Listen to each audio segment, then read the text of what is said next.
देखिए बच्चों, हम लोग यूनिट नंबर 12 पढ़ रहे थे और पिछले वीडियो में हम लोगों ने बेंजीन व्युत्पन्नों के नामकरण के बारे में पढ़ा। और देखिए आज हम लोग बात करेंगे बहुक्रियात्मक समूह वाले यौगिकों के बारे में। देखिए बच्चों, बहुक्रियात्मक समूह वाले यौगिक ऐसे यौगिक होते हैं जिनमें कि एक से अधिक क्रियात्मक समूह पाए जाते हैं। और देखिए इस परिस्थिति में जब इनका IUPAC नामकरण किया जाता है तो एक क्रियात्मक समूह को तो मुख्य क्रियात्मक समूह माना जाता है और दूसरे को प्रतिस्थापी समूह माना जाता है। तो आज हम इसी के बारे में यहाँ अध्ययन करेंगे। तो देखिए बच्चों, ध्यान दीजिएगा, बहुक्रियात्मक समूह वाले यौगिक। देखिए, बहुक्रियात्मक समूह वाले यौगिकों में से एक क्रियात्मक समूह को मुख्य क्रियात्मक समूह मान लिया जाता है। देखिए बच्चों, ये बात मैंने अभी आपको बताई थी कि बहुक्रियात्मक समूह वाले यौगिकों में क्या होता है, जो एक क्रियात्मक समूह है उसे तो मुख्य क्रियात्मक समूह मान लिया जाता है और उस आधार पर यौगिकों को नाम दिया जाता है और उसी आधार पर यौगिक को क्या देते हैं, नाम। आगे देखिए, उचित पूर्व लग्नों का उपयोग करके बचे हुए क्रियात्मक समूह को प्रतिस्थापी के रूप में नाम दिया जाता है। और देखिए यहाँ पर उचित पूर्व लग्न का उपयोग करके जो बचे हुए क्रियात्मक समूह है उन्हें हम किस रूप में नाम देते हैं, प्रतिस्थापी के रूप में। क्लियर है यहाँ तक का? आगे देखिए, मुख्य क्रियात्मक समूह का चयन प्राथमिकता के आधार पर किया जाता है। अब देखिए बच्चों, कौन से समूह को मुख्य क्रियात्मक समूह के रूप में लेंगे, तो ये चीज यानी इस बात का चयन, यानी वापस देखिए कि जो मुख्य क्रियात्मक समूह है उसका चयन प्राथमिकता के आधार पर किया जाता है। तो देखिए आगे, कुछ क्रियात्मक समूह का घटता हुआ प्राथमिकता का क्रम निम्न प्रकार है। तो देखिए बच्चों, यहाँ पे कुछ क्रियात्मक समूहों का घटता हुआ प्राथमिकता का क्रम दिया हुआ है और देखिए बच्चों ये क्रम हमें पता होना चाहिए। तो देखिए एक बार हम इस क्रम पे, इस सीक्वेंस पे नज़र डाल लेते हैं और देखिए ये घटता हुआ क्रम है, प्राथमिकता का घटता हुआ क्रम। तो देखिए बच्चों, अगर सबसे ज़्यादा प्राथमिकता की बात की जाए तो वो दी जाती है कार्बोक्सिलिक अम्ल समूह को, COOH समूह। ठीक है, इससे कम प्राथमिकता का समूह होता है SO3H यानी सल्फोनिक अम्ल समूह। इससे कम प्राथमिकता का होता है COOR यानी हमारा एस्टर समूह। फिर देखिए एसिड हैलाइड समूह, उसके बाद में एमाइड, उसके बाद साइनाइड समूह, एल्डिहाइड, ये हमारा देखिए कीटोनिक समूह है। देखिए बच्चों, जो ये कार्बोनिल समूह है ये कीटोनिक समूह है। उसके बाद एल्कोहलिक, फिर NH2, फिर हमारी C डबल बॉन्ड C जिन्हें हम क्या बोलते हैं, एल्कीन, एल्कीन समूह, और उसके बाद में एल्काइन। ठीक है, तो ये बात हो गई क्रियात्मक समूह के घटते हुए प्राथमिकता के क्रम की। और देखिए बच्चों, ये क्रम हमें पता होना बहुत ही क्या है, जरूरी। ठीक है, आगे देखिए, अब देखिए बच्चों, इस सारणी से हम एक बार ये पढ़ लेते हैं कि किस प्रकार से जो क्रियात्मक समूह है, यानी जो मुख्य क्रियात्मक समूह है और जो दूसरा क्रियात्मक समूह है जिसे हम प्रतिस्थापी के रूप में ले रहे हैं, तो किस तरीके से अनुलग्न का और पूर्व लग्न को काम में लिया जाता है। और देखिए बच्चों, यहाँ ध्यान देने वाली बात है कि जो मुख्य क्रियात्मक समूह होता है उसका तो अनुलग्न काम में लिया जाता है और जो दूसरा क्रियात्मक समूह है जिसे कि हमने प्रतिस्थापी के रूप में माना है उसका पूर्व लग्न काम में लिया जाता है। तो देखिए एक बार इस सारणी पे नजर डालिए और इस सारणी से हमें ये चीज बिल्कुल क्लियर हो जाएगी तो कि हम क्या तो पूर्व लग्न काम में लेंगे और क्या अनुलग्न। तो देखिए बच्चों, ध्यान दीजिएगा, देखिए बच्चों, इस सारणी को ध्यान से समझने की कोशिश कीजिएगा। देखिए यहाँ पे तो दिए हुए हैं क्रियात्मक समूह, ये क्रियात्मक समूह है। ये देखिए ये दिए हुए हैं मुख्य क्रियात्मक समूह अनुलग्न के रूप में नाम, यानी जो मुख्य क्रियात्मक समूह है उनके अनुलग्न के रूप में हम क्या नाम काम में लेंगे, वो इधर दिए हुए हैं। और देखिए ये दिए हुए हैं पूर्व लग्न के रूप में नाम, यानी द्वितीय क्रियात्मक समूह। देखिए हमने बात की थी ना कि मान लीजिए एक से अधिक क्रियात्मक समूह अगर उपस्थित है किसी भी यौगिक में, तो उनमें से एक तो होता है मुख्य क्रियात्मक समूह और दूसरा होता है प्रतिस्थापी के रूप में, यानी जो दूसरा क्रियात्मक समूह है उसको प्रतिस्थापी के रूप में माना जाता है। तो जो हमारा मुख्य क्रियात्मक समूह है उसके लिए तो हम अनुलग्न काम में लेते हैं। तो यहाँ पे दिए हुए हैं अनुलग्न के रूप में नाम, यानी हम क्या नाम काम में लेंगे अगर कोई भी क्रियात्मक समूह अनुलग्न के रूप में उपस्थित है। और यहाँ पे दिया हुआ है पूर्व लग्न के रूप में नाम, यानी मान लीजिए कोई क्रियात्मक समूह अगर पूर्व लग्न के रूप में है, यानी हम ये बोल सकते हैं कि प्रतिस्थापी के रूप में है, तो हम क्या पूर्व लग्न काम में लेंगे, जिसे हम द्वितीय क्रियात्मक समूह भी बोल सकते हैं। तो यहाँ पे दिए हुए हैं कि पूर्व लग्न के रूप में हम क्या नाम काम में लेंगे। क्लियर है? तो देखिए एक एक पर नजर डालिए। सबसे पहले देखिए COOH, यानी ये हमें क्या दिया हुआ है, कार्बोक्सिलिक अम्ल समूह दिया हुआ है।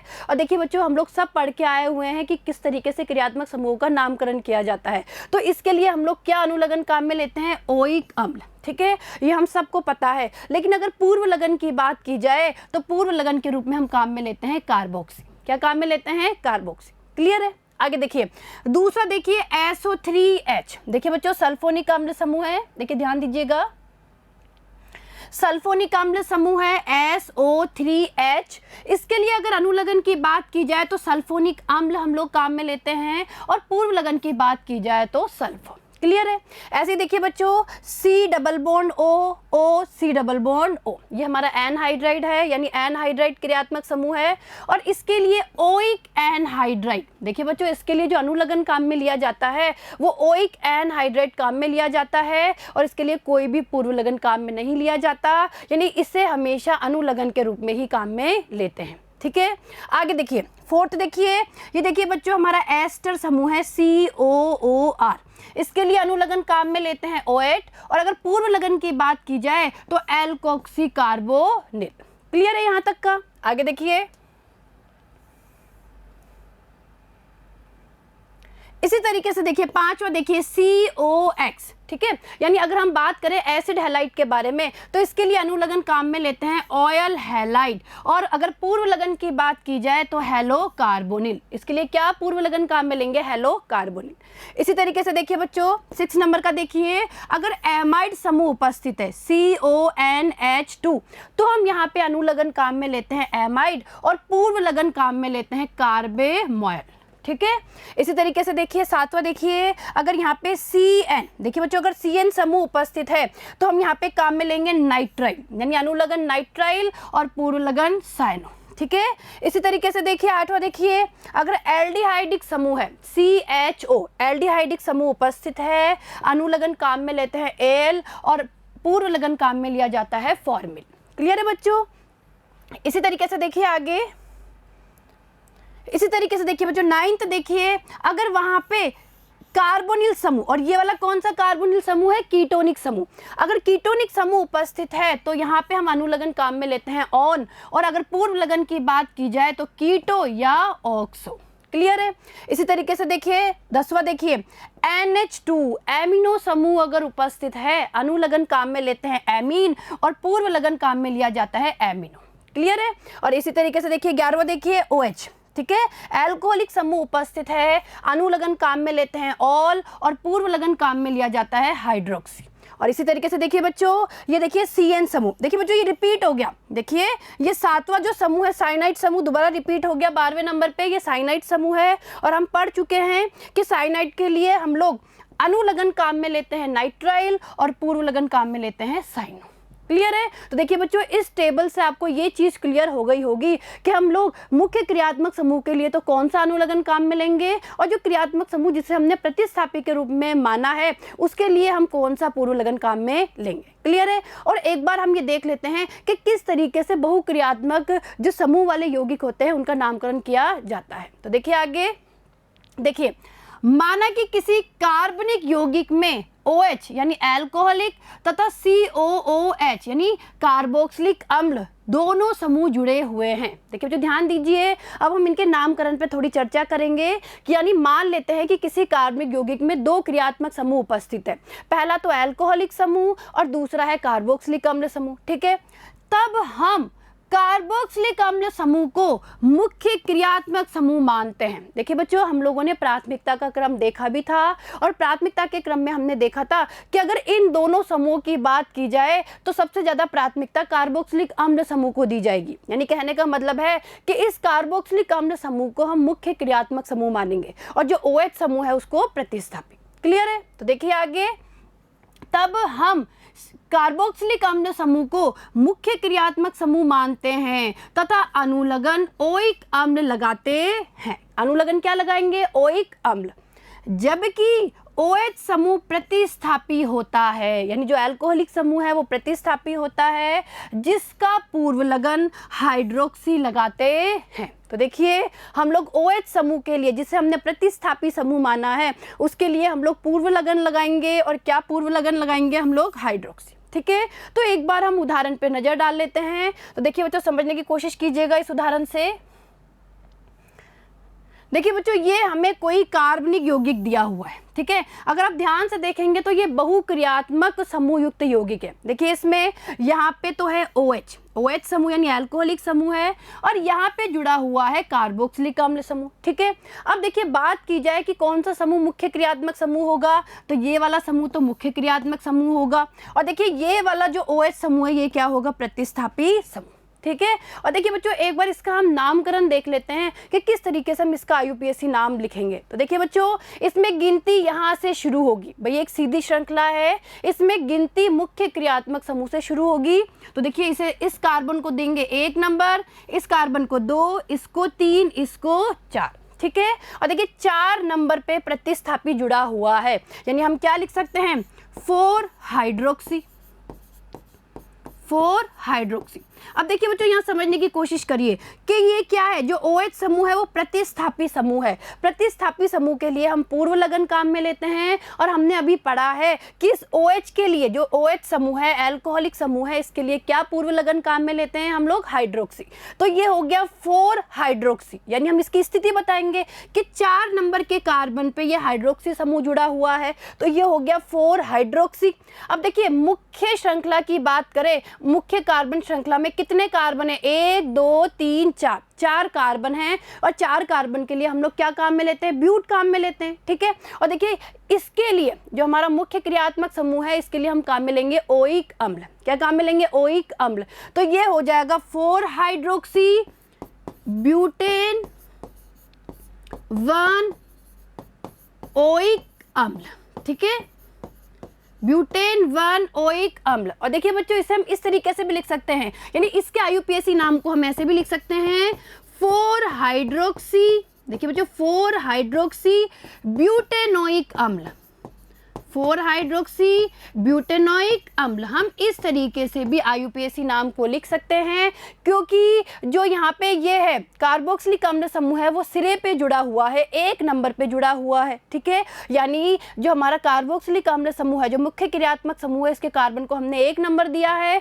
तो हम इस यौगिक का, जो हमें ये बहुक्रियात्मक समूह युक्त यौगिक दिया हुआ है, इसके नाम को हम ऐसे भी लिख सकते हैं 4 हाइड्रोक्सी ब्यूटेनोइक अम्ल। ठीक है, तो ये बात आपको क्लियर हुई कि जो हमारा प्रतिस्थापी समूह है उसके लिए हम लोगों ने पूर्व लगन काम में लिया हाइड्रोक्सी, जो हमारा मुख्य क्रियात्मक समूह है उसके लिए हम लोगों ने अनुलगन काम में लिया, और वो हमने क्या काम में लिया? ओइक अम्ल। और देखिए यहाँ पे भी देखिए ब्यूटेन में हमने ओइक लगाया, तो ये हो गया ब्यूटेनोइक, यानी ब्यूटेनोइक अम्ल।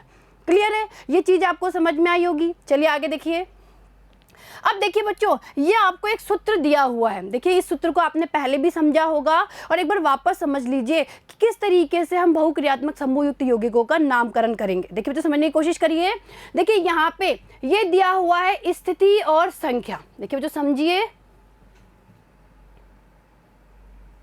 देखिए बच्चों, आप इससे बहुत अच्छे से ये समझ सकते हैं कि किस तरीके से हम बहुक्रियात्मक समूह युक्त यौगिकों को नाम देंगे। तो देखिए सबसे पहले तो बताया हुआ है कि प्रतिस्थापी का नाम हम किस तरीके से लिखेंगे, यानी ये एक सूत्र दिया हुआ है। इस सूत्र से आपको बहुक्रियात्मक समूह युक्त यौगिकों के नामकरण को समझने में बहुत आसानी होगी। सबसे पहले देखिए ये दिया हुआ है कि किस तरीके से हम प्रतिस्थापी का नाम लिखेंगे, और उसके बाद देखिए आपको ये दिया हुआ है कि मुख्य कार्बन श्रृंखला का नाम हम किस प्रकार से लिखेंगे। तो देखिए समझने की कोशिश करिए। सबसे पहले बच्चों हम लोग बात करते हैं प्रतिस्थापी का नाम। अब देखिए बच्चों, समझने की कोशिश करिए। कोई भी अगर हमें कार्बनिक यौगिक दिया हुआ है तो वहाँ पे प्रतिस्थापी के रूप में कोई एल्किल समूह भी जुड़ा हुआ हो सकता है, या कोई क्रियात्मक समूह भी जुड़ा हुआ हो सकता है। और देखिए बच्चों समझिए, अगर हम बहुक्रियात्मक समूह युक्त यौगिक की बात कर रहे हैं तो इन यौगिकों में भी दोनों ही प्रकार के समूह भी जुड़े हुए हो सकते हैं, यानी प्रतिस्थापी के रूप में वहाँ पे कोई क्रियात्मक समूह भी हो सकता है, और कोई जो हमारा एल्किल समूह है वो भी जुड़ा हुआ हो सकता है। क्लियर है? तो देखिए यहाँ पर किस तरीके से नाम देना है। सबसे पहले हम स्थिति और संख्या बताएंगे। ये आप लोगों को पता है कि भाई मुख्य कार्बन श्रृंखला में क्या स्थिति है हमारे प्रतिस्थापी की। तो देखिए स्थिति और संख्या बताएंगे, और अगर वहां पे कोई एल्किल समूह जुड़ा हुआ है तो एल्क प्लस इल। ठीक है। यानी जैसे मान लीजिए एक कार्बन का समूह जुड़ा हुआ है तो मैथिल हो गया। भाई एक कार्बन के लिए हम लोग मैथ काम में लेते हैं, मैथ में इल लगाएंगे तो मैथिल।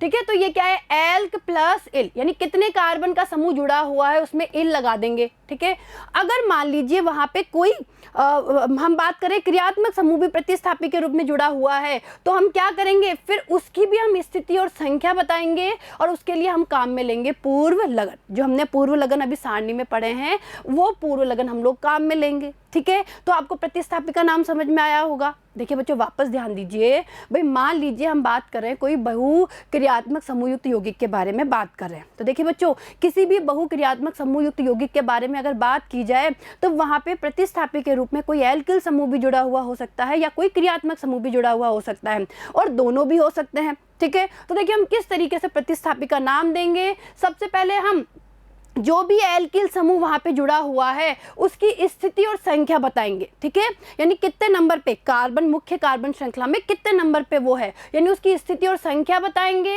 और संख्या का मतलब है कितनी संख्या है, कितने नंबर उसके जुड़े हुए हैं, यानी कोई भी एल्किल समूह एक जुड़ा हुआ है या दो जुड़ा हुआ है, और स्थिति इसका मतलब है स्थिति, यानी हम स्थिति और संख्या बताएंगे।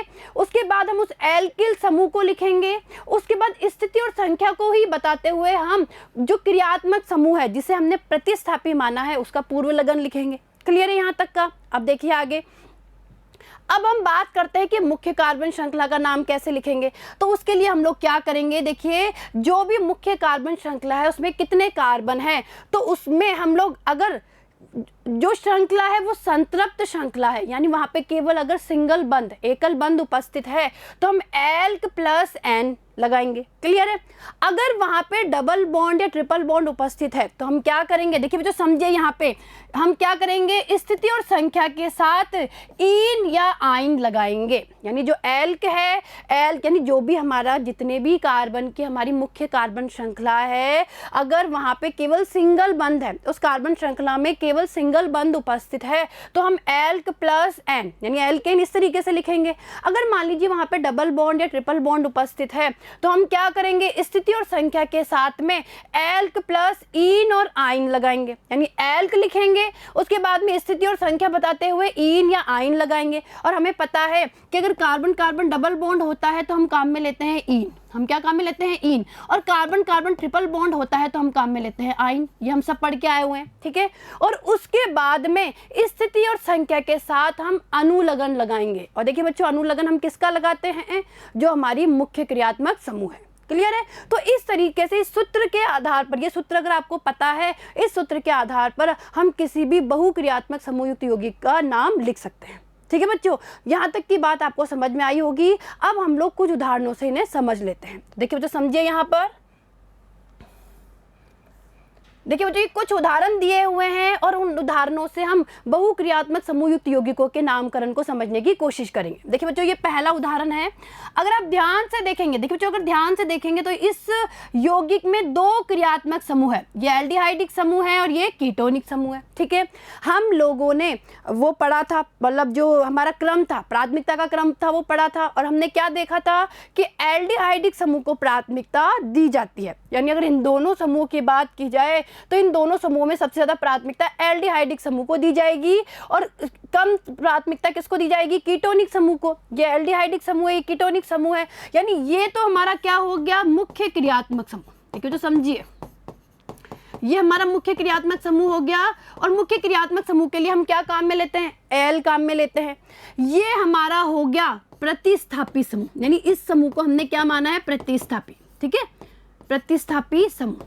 और प्रतिस्थापी के रूप में अगर हम इसे लेंगे तो हम क्या काम में लेंगे, ऑक्सो। ठीक है, और देखिए बच्चों आप लोगों को पता है नामकरण का नियम कि सबसे पहले प्रतिस्थापी का नाम लिखते हैं। भाई अभी हम लोगों ने देखा ना ये सूत्र, भाई सबसे पहले प्रतिस्थापी को नाम दिया जाता है, उसके बाद में मुख्य कार्बन श्रृंखला को। तो देखिए इसका नाम देखिए कैसे लिखेंगे।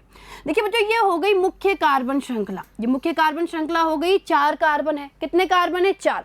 इसको नाम दिया 1, यानी इस कार्बन को हमने कौन सा नंबर दिया, 1 नंबर, 2 नंबर, 3 नंबर, 4 नंबर। ठीक है, अब प्रतिस्थापी को नाम देना है। 3 नंबर पे यहाँ पे क्या प्रतिस्थापी जुड़ा हुआ है, कीटोनिक समूह। और देखिए बच्चों कीटोनिक समूह के लिए हम लोग क्या काम में लेते हैं, कौन सा पूर्व लगन काम में लेते हैं, ऑक्सो। तो देखिए ये हो जाएगा 3 ऑक्सो। 3 ऑक्सो, ठीक है।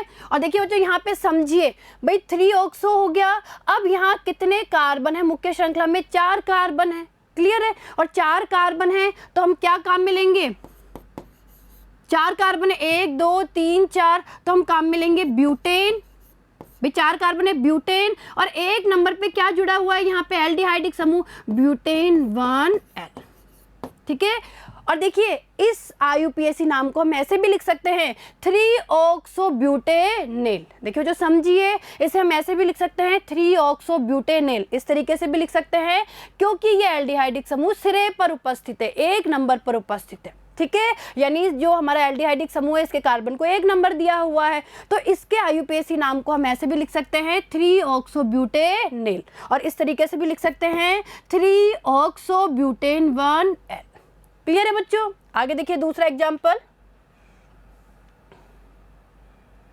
ये देखिए बच्चों ये हमारा दूसरा एग्जाम्पल है, ठीक है। अगर आप ध्यान से देखेंगे तो देखिए इसमें साइनाइड समूह भी उपस्थित है और एल्डिहाइडिक समूह भी उपस्थित है, यानी दोनों समूह इसमें उपस्थित है। ये तो हमारा साइनाइड समूह हो गया, ये एल्डिहाइडिक समूह हो गया। और अगर हम बात करें यहाँ पे प्राथमिकता के बारे में, तो प्राथमिकता दी जाएगी साइनाइड समूह को, ठीक है। तो इसके कार्बन को हम बोल देंगे 1, ये 2, ये 3, और ये देखिए बच्चों इसको हम लेंगे यहाँ पे किसके रूप में? प्रतिस्थापी के रूप में। बच्चों वापस देखिए यहाँ पे एक तो जुड़ा हुआ है साइनाइड समूह, एक ये एल्डिहाइडिक समूह जुड़ा हुआ है, तो ये तो हमारा मुख्य क्रियात्मक समूह हो गया। देखिए मैं मुख्य लिख रही हूँ, मुख्य से आपको समझ में आ जाएगा मुख्य क्रियात्मक समूह, तो ये तो हो गया हमारा मुख्य क्रियात्मक समूह। और ये हमारा देखिए ये हमारा क्या हो गया? प्रतिस्थापी।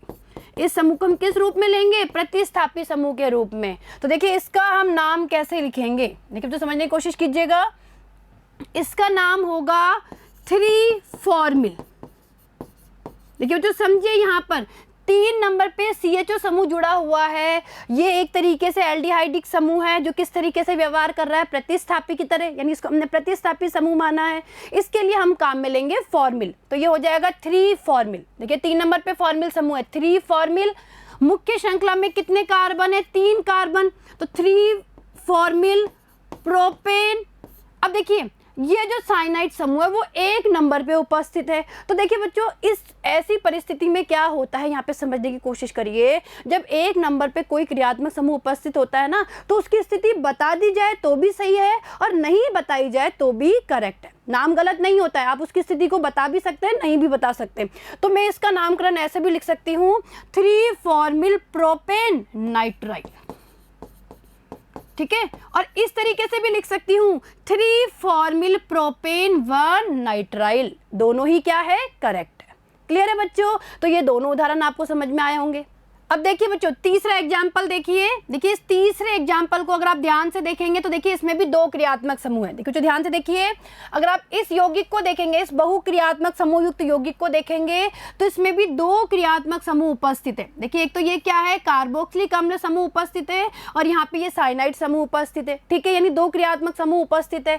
और इन दोनों में से जो ये वाला जो कार्बोक्सिलिक अम्ल समूह है, ये वाला समूह है, ये तो क्या हो गया? मुख्य क्रियात्मक समूह हो गया। और देखिए ये वाला जो समूह है साइनाइड समूह, वो क्या हो गया? प्रतिस्थापी समूह हो गया, ठीक है। अब देखिए जो ध्यान दीजिए, जो मुख्य क्रियात्मक समूह है इसके लिए हम क्या काम में लेते हैं? अनुलग्न, यानी इसके लिए हम लोग काम में लेंगे ओइक अम्ल। कौन सा अनुलग्न काम में लेंगे? ओइक अम्ल। और देखिए ये जो हमारा साइनाइड समूह जो कि प्रतिस्थापी के रूप में है, इसके लिए पूर्व लगन हम काम में लेंगे साइनो, ठीक है। तो देखिए इसका हम IUPAC नाम कैसे लिखेंगे? 3-साइनो।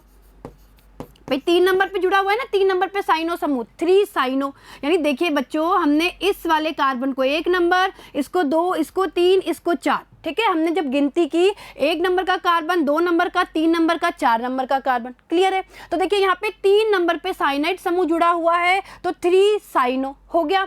इसके बाद देखिए मुख्य कार्बन श्रृंखला में 1 2 3 4 4 कार्बन है। 4 कार्बन का मतलब है ब्यूटेन, ब्यूटेन। और 1 नंबर पे हमारा कार्बोक्सिलिक अम्ल समूह है। भाई 1 नंबर पे ये कार्बोक्सिलिक अम्ल समूह है जिसके लिए हम ओइक अम्ल, ये अनुलग्न काम में लेंगे। तो देखिए 3-साइनो ब्यूटेन 1, देखिए ब्यूटेन 1 ओइक अम्ल, ठीक है। तो क्या नाम हो गया? 3-साइनो ब्यूटेन 1 ओइक अम्ल। क्लियर है? आगे देखिए बच्चों नेक्स्ट एग्जाम्पल देखिए 4th नंबर का। देखिए बच्चों ध्यान से देखिए, अगर आप इस यौगिक को देखेंगे इसमें भी 2 क्रियात्मक समूह उपस्थित है। देखिए ध्यान से देखिए, एक तो ये कीटोनिक समूह उपस्थित है और ये देखिए यहाँ पे जो OH समूह है एल्कोहलिक समूह उपस्थित है। और देखिए इसमें से जो ये कीटोनिक समूह है, देखिए यहाँ पे C डबल बॉन्ड O और दोनों तरफ एल्किल समूह जुड़ा हुआ है, ये कीटोनिक समूह है। तो ये कीटोनिक समूह तो हो गया यहाँ पे मुख्य क्रियात्मक समूह, और जो ये एल्कोहलिक समूह है ये क्या है, प्रतिस्थापी समूह है। ठीक है, प्रतिस्थापी समूह की तरह व्यवहार कर रहा है। तो देखिए इसका नामकरण कैसे करेंगे। अब देखिए जब हम इस मुख्य श्रृंखला को नाम देंगे, देखिए जो मुख्य श्रृंखला है 5 कार्बन की, इसको हम नाम देंगे तो गिनती देखिए यहाँ पे इस कार्बन को 1 नंबर, इसको 2, इसको 3, इसको 4, इसको 5, इस तरीके से हम यहाँ पे गिनती करेंगे। तो देखिए 4 नंबर पे क्या जुड़ा हुआ है, ये 4 नंबर पे हमारा एल्कोहलिक समूह जुड़ा हुआ है और इसके लिए यानी यहाँ पे ये प्रतिस्थापी है, तो इसके लिए जो हम लोग पूर्व लगन काम में लेंगे वो हाइड्रोक्सी काम में लेंगे। तो देखिए 4 हाइड्रोक्सी, देखिए इसका नाम क्या हो जाएगा 4 हाइड्रोक्सी। देखिए 4 नंबर पे हाइड्रोक्सी समूह जुड़ा हुआ है, यानी अल्कोहलिक समूह के लिए हाइड्रोक्सी हमने काम में ले लिया, 4 हाइड्रोक्सी। अब देखिए यहाँ पे 1 2 3 4 5 कार्बन है मुख्य श्रृंखला में, यानी 4 हाइड्रोक्सी पेंटेन। और देखिए 2 नंबर पे कीटोनिक समूह उपस्थित है, तो पेंटेन 2 ओन। देखिए बच्चों कीटोनिक समूह के लिए हम लोग अनुलग्न क्या काम में लेते हैं, ओन। तो ये हो गया 4 हाइड्रोक्सी पेंटेन 2 ओन। ठीक है, आया समझ में। तो देखिए बच्चों इन चारों एग्जाम्पल से आपको बहुक्रियात्मक समूहयुक्त यौगिक समझ में आए होंगे कि बहुक्रियात्मक समूहयुक्त यौगिक क्या होते हैं और किस तरीके से इनका IUPAC नामकरण किया जाता है। तो देखिए बच्चों ये चीज़ आपको प्रैक्टिस से आएगी, आपको बार बार प्रैक्टिस करनी पड़ेगी, और दूसरा जो प्राथमिकता का क्रम है वो आपको याद करना पड़ेगा, तभी हम इन बहुक्रियात्मक समूहयुक्त यौगिकों के नामकरण को अच्छे से लिख पाएंगे। क्लियर है। तो देखिए बच्चों अब ये टॉपिक समाप्त हो गया है और अब आगे आने वाले वीडियो में हम लोग समावयवता के बारे में अध्ययन करेंगे। ठीक है, धन्यवाद।